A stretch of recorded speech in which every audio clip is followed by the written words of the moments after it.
L'armée arabe syrienne inflige aux terroristes de lourdes pertes dans les banlieues de Daraa, Homs, Idlib et Alep.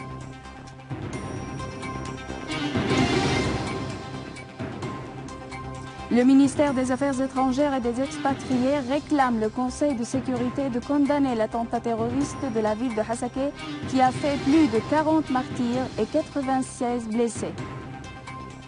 L'armée irakienne élimine des dizaines de terroristes de Daesh à Salah ad-Din et Al-Anbar.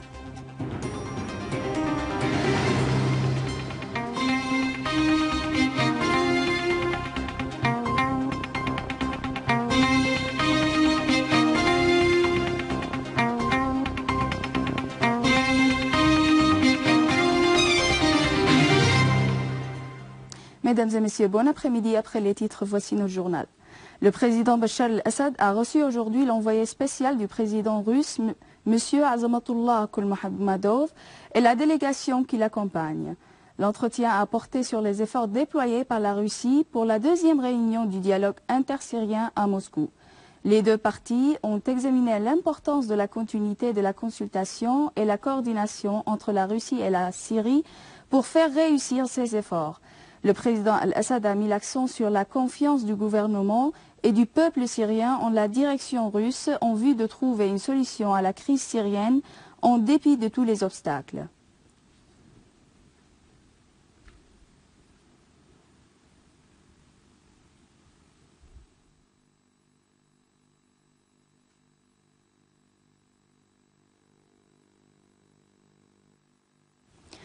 Dr Faisal al-Mekdad, vice-ministre des Affaires étrangères et des expatriés, a exprimé son appréciation aux efforts déployés par la Russie sous la direction du président Vladimir Poutine pour soutenir la Syrie face au terrorisme. Au cours de sa rencontre hier avec une délégation russe en visite en Syrie, présidée par Azamatullah Kulmohammadov, l'ambassadeur chargé des missions spéciales au sein du ministère russe des Affaires étrangères, Dr Faisal al-Mekdad, a hautement apprécié les efforts que déploie la Russie amie sous la direction du président Vladimir Poutine pour soutenir la Syrie face au réseau terroriste. Mekdad a indiqué que la Syrie apprécie les amis russes pour le succès des consultations préliminaires organisées en janvier dernier entre le gouvernement syrien et les partis de l'opposition à Moscou, soulignant la détermination du peuple syrien à approfondir les relations entre les deux pays amis dans les différents domaines. De son côté, l'ambassadeur Kulmohammadov a insisté sur l'importance des relations bilatérales entre la Russie et la Syrie et sur l'attachement de la direction russe à trouver un règlement pacifique de la crise en Syrie. Le ministère des Affaires étrangères et des expatriés a réclamé au Conseil de sécurité de condamner l'attentat terroriste qui avait ciblé les innocents qui célébraient la fête de Nowrouz dans la ville de Hasakeh et qui avait fait plus de 40 martyrs et 96 blessés, en majorité des enfants et des femmes. Dans deux messages identiques adressés au secrétaire général de l'ONU et au président du Conseil de sécurité, le ministère a affirmé que ce massacre terroriste s'ajoute aux crimes similaires perpétrés par les terroristes de la soi-disant opposition armée modérée dans les différents gouvernorats. Le ministère a indiqué que la Syrie avait incité à plusieurs reprises le Conseil de sécurité à adopter une position décisive contre les terroristes et les pays commanditaires et appelle actuellement la communauté internationale à cesser de traiter avec les réseaux terroristes armés, adoptant une politique de double critère et à mettre fin à la réalisation des intérêts politiques au détriment du sang d'un Syrien innocent. Le ministère a ajouté que la Syrie appelle le Conseil de sécurité à dénoncer cet acte terroriste et à prendre des vraies mesures qui dissuadent les groupes terroristes et les pays qui les soutiennent conformément aux résolutions onusiennes 2170, 2178 et 2199. Le ministère a conclu que cet article terroriste visant les civils ne réussira jamais à porter atteinte à l'unité du peuple syrien qui fait face aux terroristes et qui déploie tout effort en vue de parvenir à un règlement de la crise assurant la préservation de l'unité du peuple et de la terre syrienne. Dans la banlieue d'Idlib, des unités de l'armée arabe syrienne ont mené des opérations concentrées contre des groupes terroristes armés dans les deux villages de Bachiriya et Barah à Jisr al-Chourour et dans les fermes de Brouma près de Ma'arret Masrin. Lors des opérations, de nombreux terroristes ont été éliminés et leurs armes ont été détruites. Par ailleurs, des unités de l'armée ont visé des caches des groupes terroristes dans les deux localités de Ain Barada et Qminas et au nord de l'usine de Birini dans la banlieue d'Idlib, tuant et blessant de nombreux terroristes. Dans la banlieue d'Alep, des unités de l'armée ont effectué des opérations utilisant différents genres d'armes lourdes et légères contre des repères des groupes terroristes takfiristes dans les deux villages de Ma'arrat Artik et Mansoura, éliminant de nombreux terroristes mercenaires. Dans la banlieue nord d'Alep, une unité de l'armée a détruit nombre de véhicules et des caches de terroristes à la périphérie des fermes de Mallah. Dans la banlieue nord-ouest de Dar'a aussi, des unités de l'armée ont visé des caches des groupes terroristes armés, tuant plusieurs d'entre eux dans les villages de Oussaj et dans les localités de Semlin et Zemrine.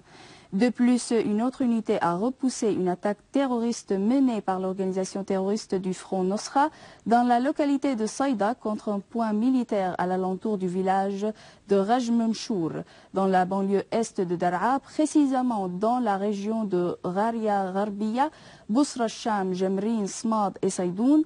Une série d'opérations ont été menées dans lesquelles plusieurs terroristes ont été tués et blessés.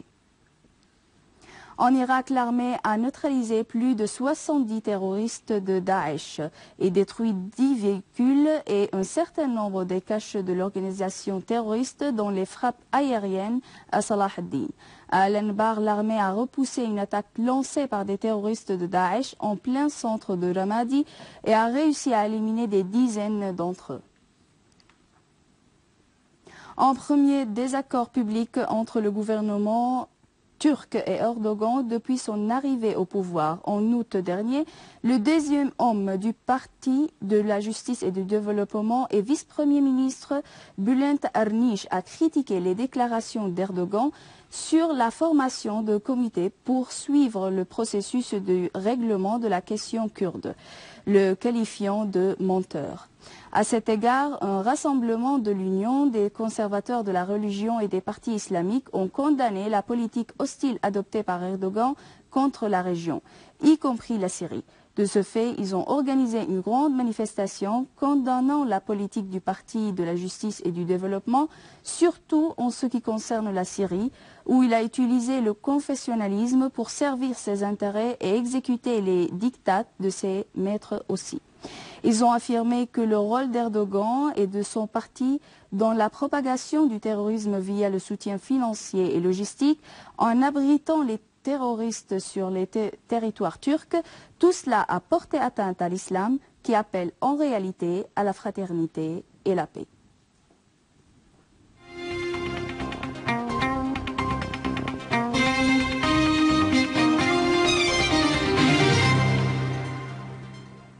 Les travaux de la rencontre de la femme syrienne organisée par l'Union générale des femmes ont été ouverts aujourd'hui à Damas.